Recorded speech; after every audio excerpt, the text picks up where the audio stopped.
What's up, everybody? Today we're going to take a quick look at the 1979 Jeep Wrangler Golden Eagle CJ5. Stay with us as I walk you through this super classic Jeep.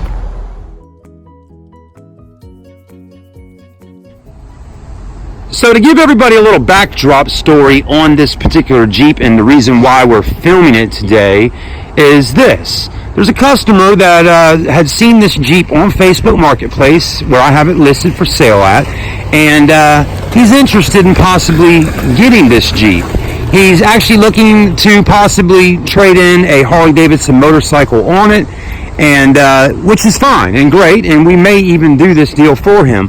But with that being said, I really want this gentleman to be able to see this video right here and be able to see the Jeep a little more in-depthly through a video. So I think this is going to be very helpful to him while he's considering purchasing a Jeep, and then he can make a better informed decision if he wants to buy this Jeep or one of 50 to 100 more that we have available here at Rodgers Wranglers. So with no further ado, let's go ahead and start looking at it, and let me show you the good things and the bad things, or maybe not the goods, but the pluses and the negatives on this particular Jeep right here. So some of the positives of this Jeep is, well, first off, it's a CJ5. A lot of people like CJ5s. They also like CJ7s, and basically a CJ5 is, from what I've learned, a little bit smaller Jeep. CJ7, I believe, has got a little bit more room inside of it, a little bit bigger.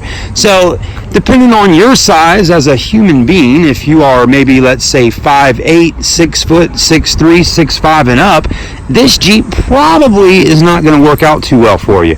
Also, you need to be a pretty skinny guy or girl to get in and drive this Jeep on a daily basis, and pretty limber as well with your body, because it is an extremely tight fit getting inside of here, folks. I was just sitting inside trying to crank it up a minute ago, and let me tell you, folks, I mean, you can see how this door is cut right here in the body and the paneling and all.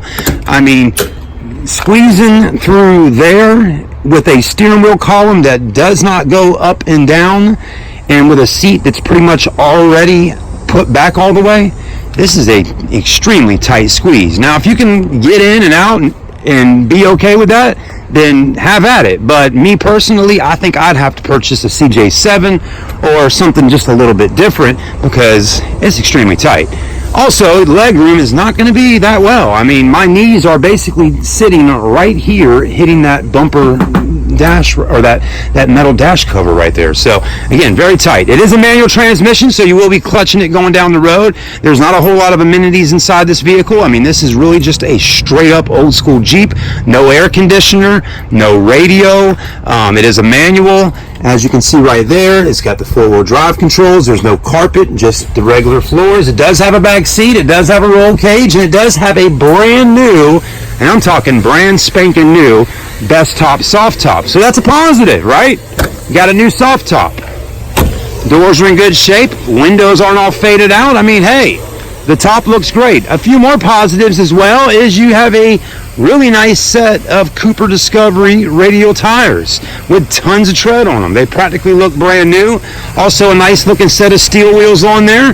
Not too bad as well. And then, yes, the Golden Eagle logos on the vehicle, right? That really give it that iconic classic Jeep look. Now, I'm not particularly sure if this is actually a real Golden Eagle, because from my research online, I have learned that they only made the Golden Eagle in a CJ7 body style of this vehicle. So, with that being said, somebody added the Golden Eagle stickers on it to make it look like a Golden Eagle, but CJ7 is the Golden Eagle. Now, please correct me if I'm wrong, but that's what I have read in forums and different things. Paint is in good shape on the vehicle for the most part. Nice and shiny, looking good there. Front end looks great. The headlights look good. Bumpers are nice and tough. Got a solid axle in the front. Got you some leaf springs down there, all that kind of thing. You do have a 4.2 liter inline or straight six, okay? So your TJ Jeeps are going to have a 4.0 liter engine. Again, this is a 4.2. We do need to put a new battery in it, just so you know. I just tried cranking it up and it's dead. So it does need a new battery so we can get this bad boy running, but I think this will be sufficient enough to walk around and show it to you. Let's go ahead and get the hood down. and let you see the rest of this vehicle. Once you have the hood down, looks pretty sporty, you know, you got that massive Golden Eagle on the hood. Now I will tell you, you know, if you get this vehicle, you may want to get a new Golden Eagle sticker on the hood at some point. Whoever did the vinyl on here at some point didn't have it kind of sealing and going down properly, so it's, you know, over time it started to rip here and start kind of peeling up in different spots, and you know, it's probably a little bit difficult getting the vinyl to do all that. So a little fun fact to share with everybody, just a little more information about the CJ5 here. Now again guys, the CJ stands for what? Civilian Jeep.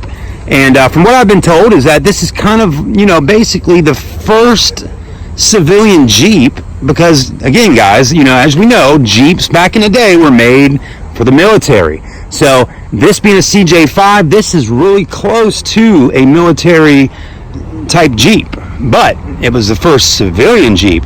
Now one thing you'll notice here, and as soon as I tell you what we got going on, you're going to say, huh, that's kind of cool, and you'll know it exactly. But this indentation right here, now think about kind of the design here of what that looks like, right? Kind of flat at the bottom, rounding off, right? A little bit of a point at the top there with the curvature. A shovel.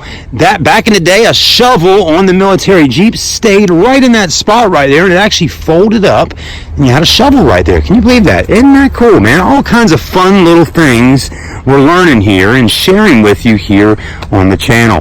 All right, guys, so that's our civilian Jeep number 5, 1979. You know, it's a beautiful Jeep. It looks cool. It's a classic. Everybody seems to love it. But again, like I said earlier, please take into consideration, you know, it's a 1979. It's very tight getting in and out. You know, you need to know what you're doing when working on it and all that kind of thing. You know, it's definitely a lot easier to get under the hood of this vehicle and tinker with it and do maintenance and just work on it. Yes, it is a little bit easier than cars nowadays, right? But at the same time, you know, this possibly is not going to be a Jeep that's going to be made for hitting the interstates and driving down the roads and driving as a daily driver.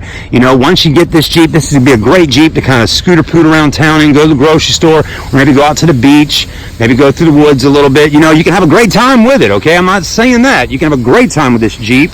But like the owner of Rodgers Wranglers has told me, you know, these older Jeeps, please remember, you know, they're not going to be the best riding Jeep on the interstate, okay? Going on Interstate I-95 or, you know, I-26 and that kind of thing.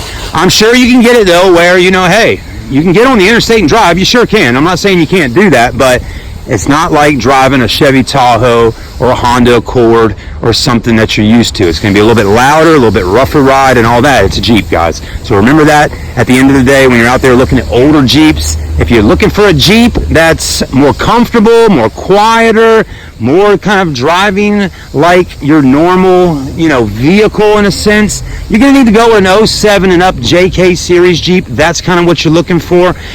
If you love the way a Jeep drives and the roughness and the loudness and the way a Jeep really was made back in the day, then great. Get you a TJ or something a little bit older and have a blast with it. All right, guys, have a great day. Thanks for watching. If you're interested in buying the Golden Eagle, it is for sale, and we'd love to help you out with it. But I hope this video was helpful in helping you make a decision, an informed decision, before driving all the way out here and then maybe trying to figure out what you need to do.